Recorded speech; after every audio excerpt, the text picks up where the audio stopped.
Formula One likes to think of itself as the pinnacle of motorsport. It's a great tagline, but through the sport's long history, true technological innovation has seldom been met with a warm reception. And that kind of makes sense. It is as much an entertainment product as a sport at the end of the day. But what would a truly unique Formula One car look like?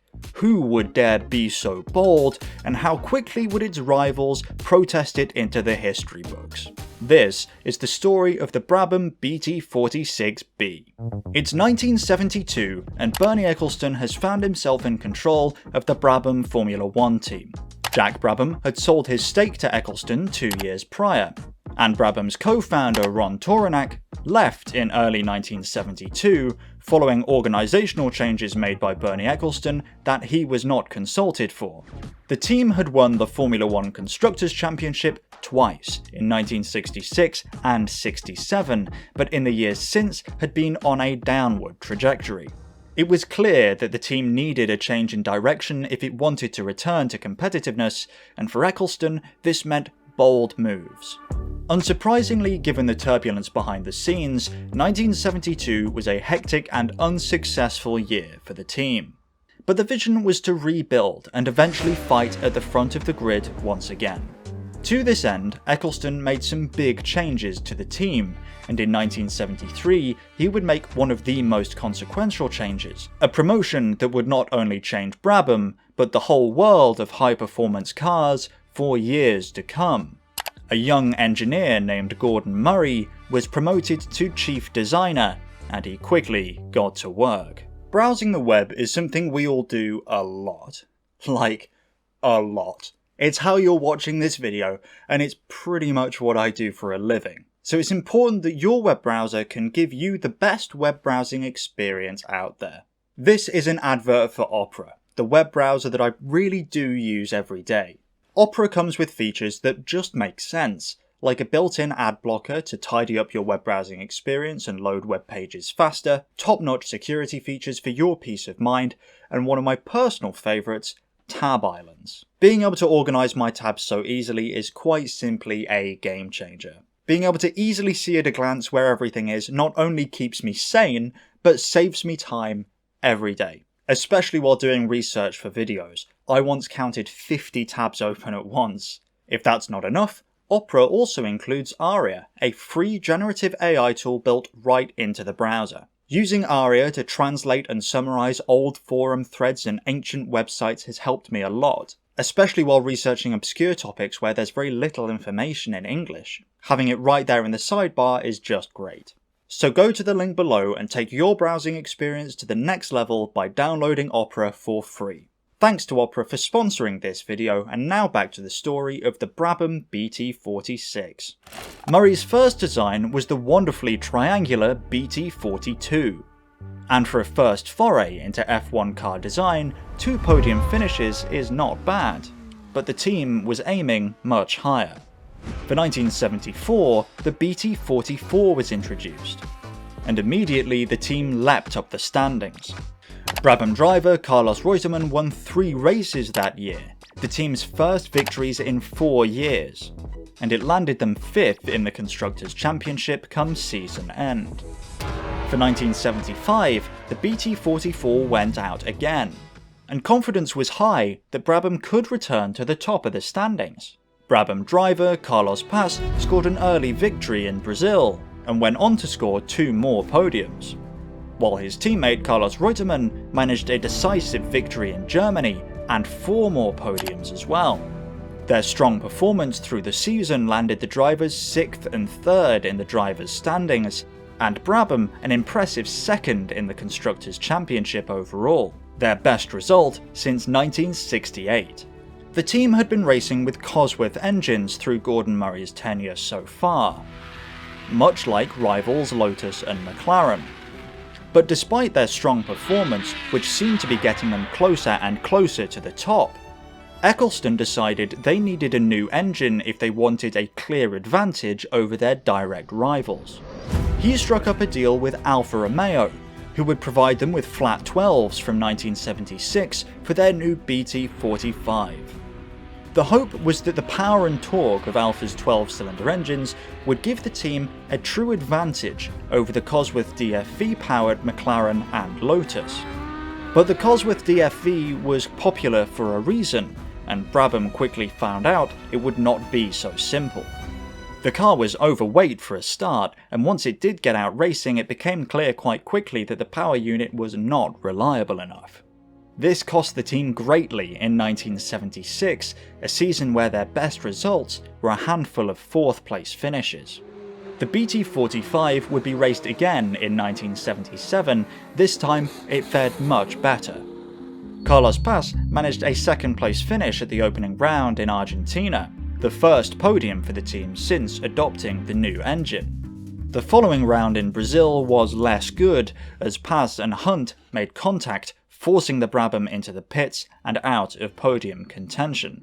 For the remainder of the season, the team used the BT45B, an evolution of the BT45 that certainly did help capture more podiums, but could never quite get them to the front on race day.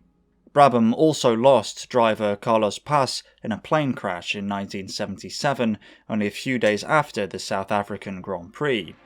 The turnaround they had been hoping for seemed just out of reach. Having competed with the BT45 for 2 years, the team was keen to evolve their concept for 1978. Murray was hard at work designing the BT46. While the BT45 had been edging ever closer to the front of the field, recovering well from a very disappointing first year of racing, the BT45B was ultimately an evolution of a fundamentally flawed car.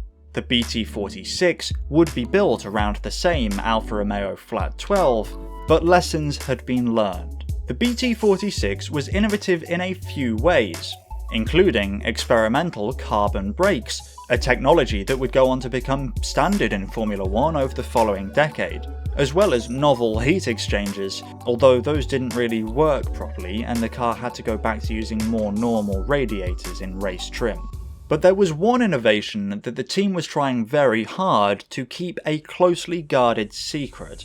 Gordon Murray had been fascinated by the concept of fan cars since he first saw Jim Hall's Chaparral 2J in 1970.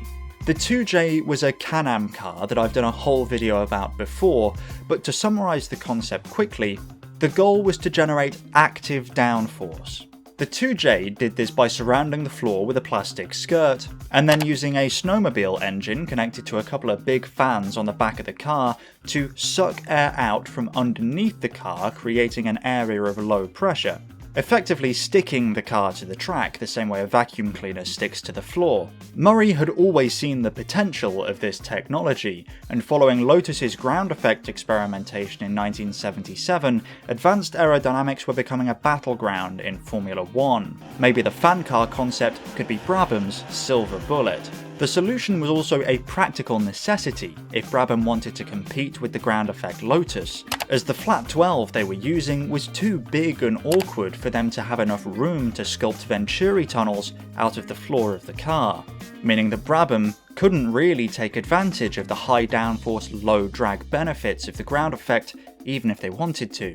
Murray was not the only designer to have this idea. Tyrrell was testing a similar concept with their 008, a crank-driven fan on the back of the car, pulling air out from under the car through their radiators. Though Tyrrell's solution had myriad problems that Murray's design didn't seem to be afflicted by.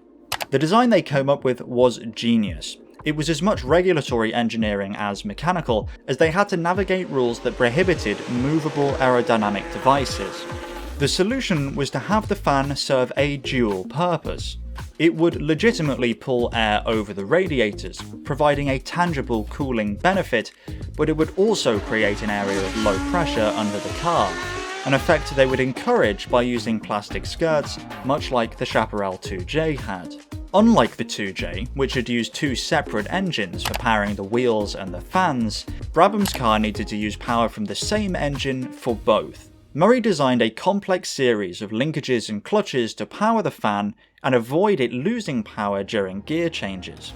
The result was a fan inextricably linked to the speed of the engine. resulting in an unintuitive optimum driving style, forcing drivers to accelerate while going around corners to maximise the active downforce. Brabham driver Niki Lauda said the car felt as though it was on rails accelerating round corners. The fan car concept would be called the BT46B, but neither it nor the normal BT46 were ready for the beginning of the 1978 season. The first two races of the 1978 season were contested by the final iteration of the BT45 before the BT46 took over from the third round in South Africa. Lauda claimed pole position in the car's debut race, though was unable to convert this into a race win after suffering an engine failure on race day. The following events were kind of more of the same. The car showed flashes of fantastic performance, but was never quite able to make it stick. The best they managed was a second place finish in Monaco, but they were never really troubling the top teams.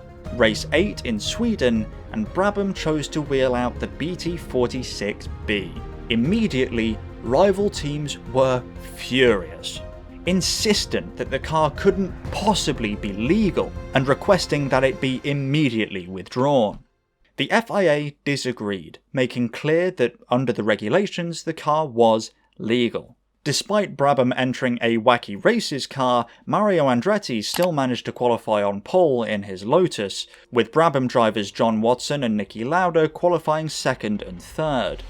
Race day, however, would truly demonstrate the fan car's strength. Lauda moved ahead of his teammate on the first lap, giving chase to championship leader Andretti. Watson unfortunately spun on lap 19, leaving Brabham's hope of fan car glory solely in the hands of Niki Lauda. The car of Didier Pironi leaked oil onto the track, slowing down Andretti and allowing Lauda to pass. The BT46B looked far less upset by the lowered grip. Andretti's Lotus shortly after suffered an engine failure, taking him out of contention completely. This cemented Lauda's lead of the race, a race that he would finish in first place, a significant 30 seconds ahead of second place Riccardo Patrese. The fan car concept was an undeniable success, and Brabham's rivals were absolutely fuming. During 1978, Bernie Ecclestone had risen to the position of president of the Formula One Constructors Association. Allegedly, he was given an ultimatum by member constructors, led by Colin Chapman, that they would withdraw support for his leadership if he didn't withdraw the BT46B from competition immediately. Ecclestone negotiated with the teams and they came to an agreement that would allow Brabham to race the BT46B 3 more times. However, the governing bodies stepped in and that would never happen. Fan cars were unceremoniously banned outright, and the BT46B would never again be raced in Formula One, putting a definitive end to F1 fan cars. As the car had been deemed legal before its debut win in Sweden, the victory was allowed to stand. However, the car would never compete in another Formula One race ever again. So why was it banned? Well, Mario Andretti had alleged that while following Lauda's car during the race, the fan had flung rocks and residue at the front of his car, and he claimed this was dangerous. Gordon Murray disputed this, saying the speed of the air coming out of the fan was not high enough to have this effect. And even if any solid debris was to be ejected by the fan, it would be batted sideways, as opposed to being ejected straight out the back. Ultimately, this spat didn't matter. The governing body tightened up the rules, and the BT46 was banned. Brabham was forced to go back to using the standard BT46 for the remainder of the season, claiming a single victory in Italy. The circumstances, however, were bleak, as Lauda only took victory after penalties were applied to Andretti and Villeneuve following a botched restart procedure, after the original start had resulted in a fatal accident that took the life of Ronnie Peterson. Murray had been designing a follow-up for the BT46B named the BT47. Of course, this car never left the drawing board, but it was even more similar than the BT46B to the Chaparral 2J, a story that you can hear all about here. Thanks for watching, leave a like if you enjoyed the video, and until next time, goodbye.